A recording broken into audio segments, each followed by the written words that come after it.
Teach me how to do it, ayy. They be like smooth. Action. Good day to everybody. We are Victoria's Secrets. We will presenting Chapter 10, Total Quality and a Competitive Advantage. Na na na na na na na na na yeah. Na na na na na na na na na yeah. Na na na na na na na na na yeah. Na na na na na na na na na yeah. You got me and I could not defend you. I tried but I had to surrender. Your style got me under the spell. So let's start our discussion about total quality and competitive advantage. So what is total quality? The real definition of total quality is a comprehensive wide effort to improve quality of a product and a service. Okay, so what is competitive advantage? As I know, competitive advantage is the firm's ability to achieve market superiority over its competitors. It is about winning the competition and being above everybody. Okay.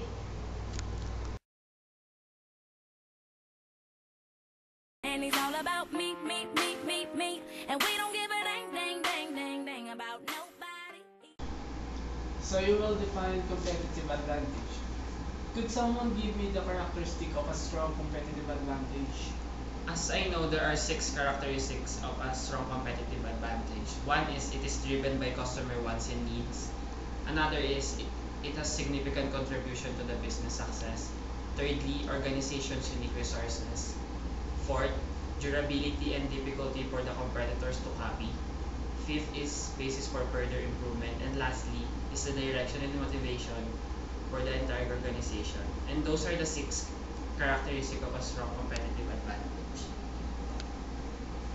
Cause I'm all about and it's all about me, and we don't give a dang about nobody. We finished discussing 6 characteristics of competitive advantage. So we must proceed with sources of competitive advantage. There are 2 basic types of competitive advantage: low cost or cost leadership and differentiation. But modern thinking has added a third: the organization's people. Then what is cost leadership? Cost leadership is a concept that you can produce and market a good quality product and service at lower cost than your competitors. I think there are some approaches that company use to achieve cost leadership for high volume product. Early manufacturing involved 1. Design to take advantage of custom-rated equipment. 3. Limited product models and customizations. 4. A manufacturing system designed for a fixed sequence of operation. What is differentiation? I think that is a firm must be unique in its industry along some dimensions that are widely valued by its customers. So what are the attributes that customer perceive? Attributes. That is the power to command premium prices and achieve higher profits. Number 2 is reliability. The third is difficulty for competitors to copy product system. And number 4, strong identity in a specific market. Sorry, I think we're forgetting something like Yeah, it's people. yeah. The people is the human resources. That only one thing that competitors cannot copy, and the only one thing that can synergize.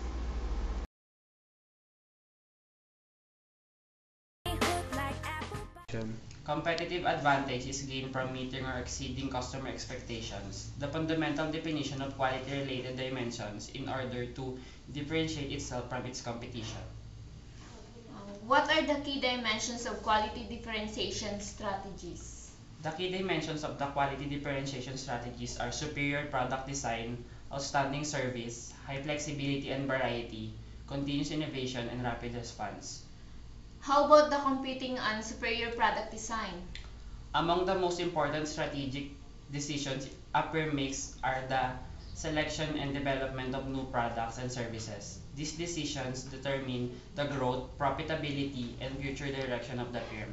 significant competitive advantage can be achieved by having products or superior design. You said earlier about the dimensions. So what are the quality dimensions? The quality dimensions are performance, features, reliability, durability, and aesthetics. Cause I'm all about him, and he's all about me. So what is the role of total quality in product design? The role of total quality and product design.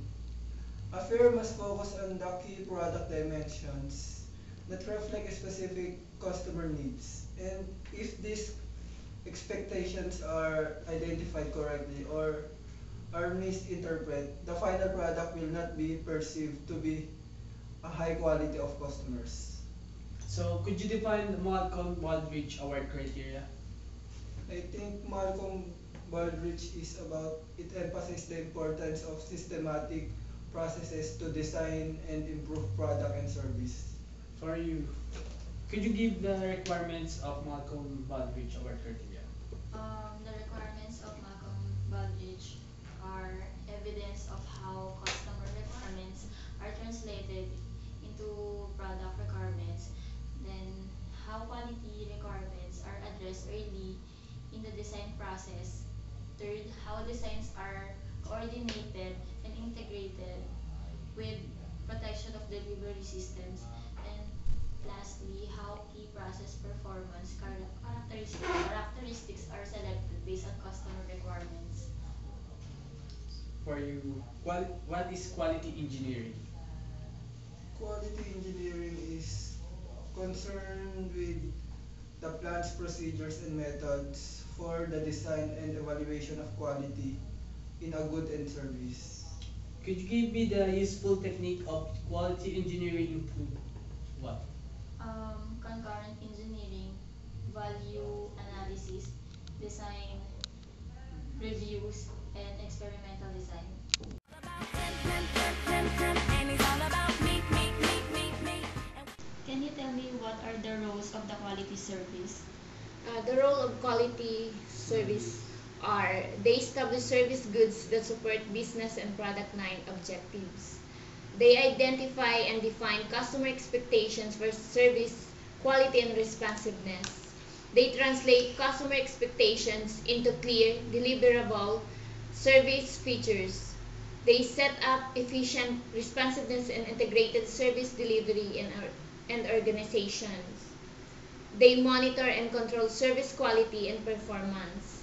They provide quick but cost-effective response to customers' needs. So, what are the criteria all about?